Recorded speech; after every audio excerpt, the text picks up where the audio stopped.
The typical American family now spends nearly $3,000 a year just to power their home. Over 20 years, that is close to $60,000 gone in utility bills alone. Over a lifetime, the number becomes staggering, and every dollar flows into an energy system built to keep millions of households permanently dependent on it.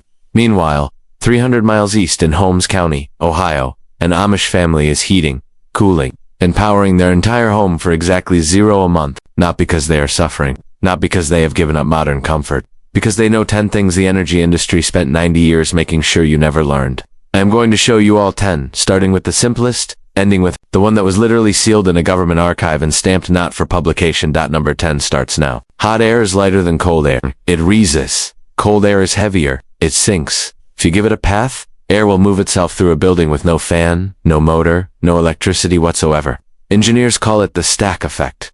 An Amish farmhouse in Lancaster County built in 1887 uses it like this. Low intake, vents on the north wall positioned in the shade near the ground pull in the coolest available air. High exhaust openings on the south side near the ceiling where hot air collects release it.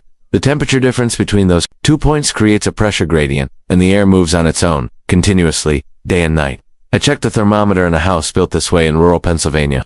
8 to 12 degrees Fahrenheit, cooler than outside. No fan running anywhere. Peer-reviewed research published in the journal Renewable Energy and Environmental Sustainability confirmed the same range. Roughly 8 degrees Celsius cooler than outdoor temperatures in warm weather above 35 degrees. Honest limitation. If you live in Houston in August or anywhere with 90% humidity, the temperature difference between inside and outside shrinks. Stack effect alone might get you 3 to 5 degrees in those conditions. Not enough, but combined with what comes next, it changes the math entirely. Number 9. Strategic window placement. The Amish do not put windows where they look nice. They put windows where they work. South wall large windows. Deep set. The sills are 12 to 16 inches deep, not the 3-inch shelf that passes for a sill in modern construction. Those deep sills serve as thermal buffers. In winter, sunlight enters at a low angle, reaches deep into the room, and the mass of that thick sill slows the transfer of cold from outside.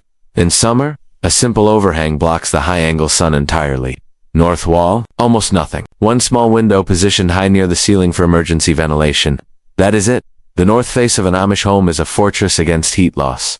East and west walls moderate, carefully sized to limit the brutal low-angle sun of morning. And late afternoon, every window is doing a job.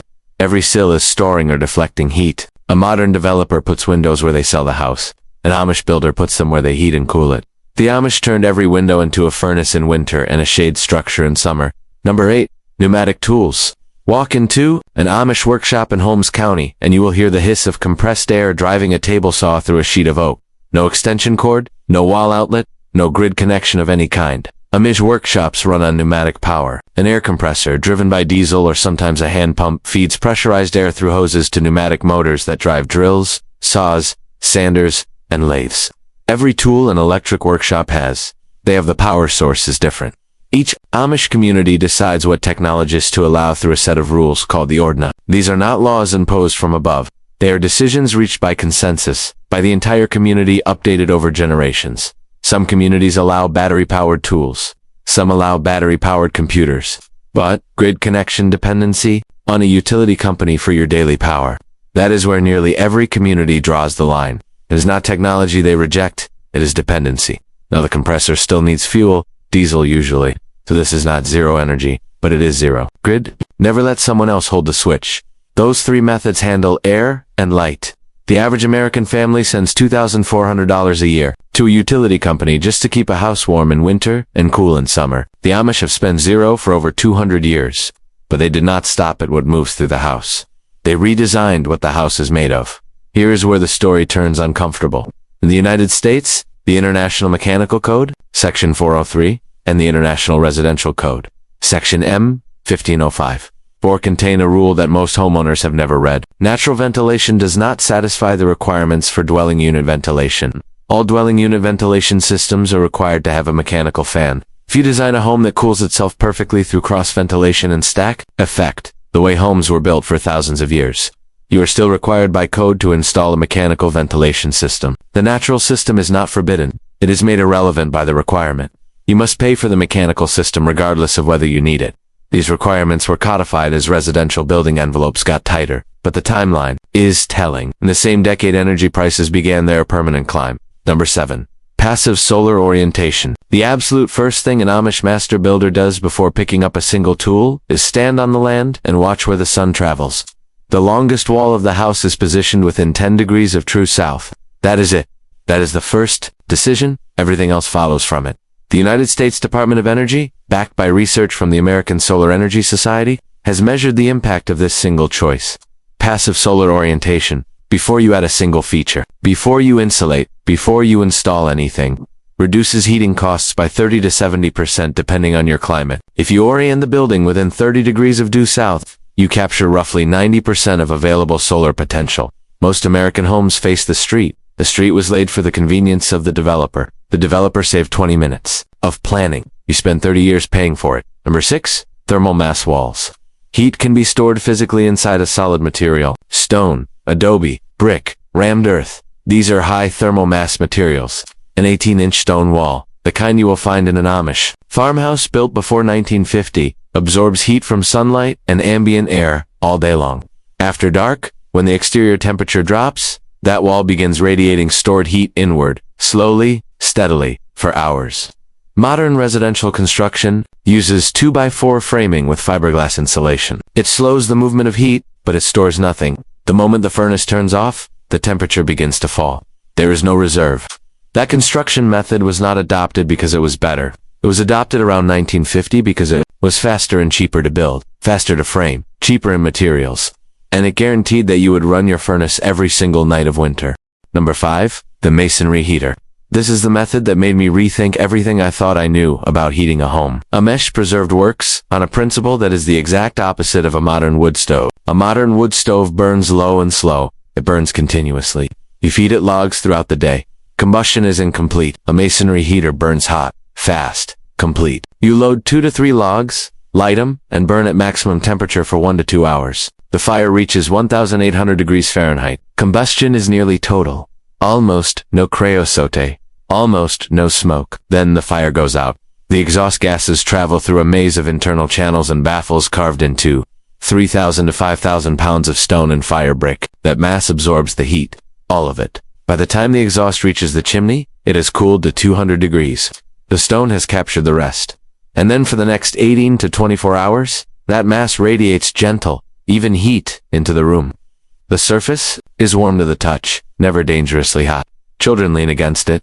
Cats sleep on the bench beside it. Multiple independent studies confirm combustion efficiency between 80 and 90%. One homeowner in Vermont, heating a 2,000 square foot home, burned 8 to 10 cords of wood per winter with a cast iron stove. After building a masonry heater, he burns 4 to 5 cords.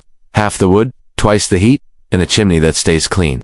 The honest limitation. The cost to build. One runs $5,000 to $15,000 custom.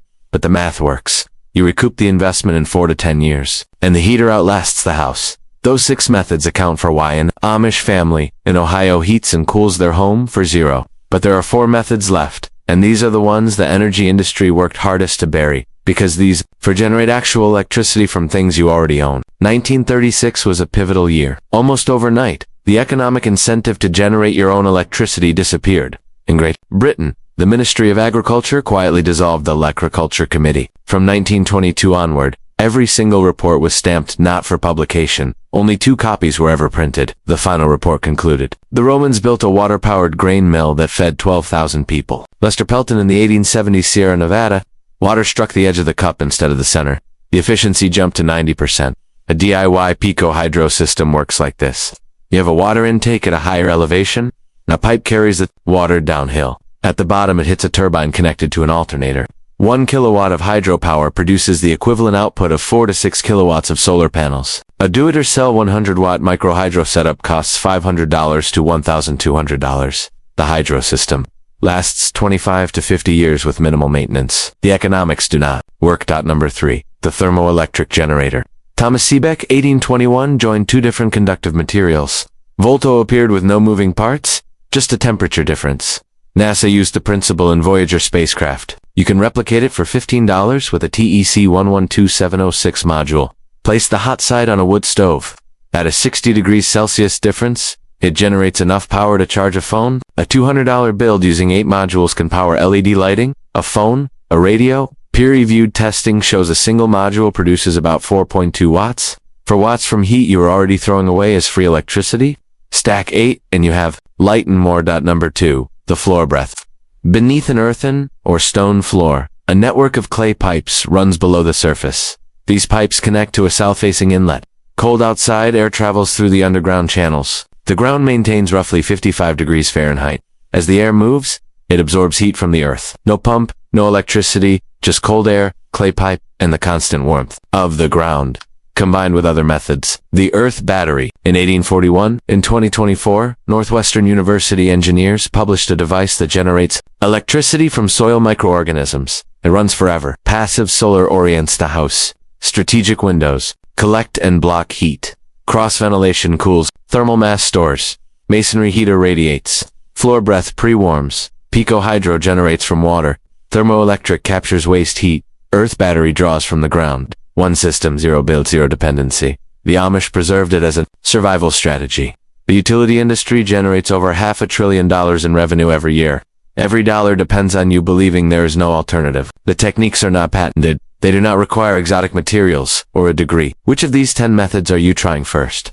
If building codes blocked any, share in the comments. The more people document what they are not allowed to build, the harder those regulations become to justify. Real practical knowledge has been quietly sidelined. The next system goes even deeper.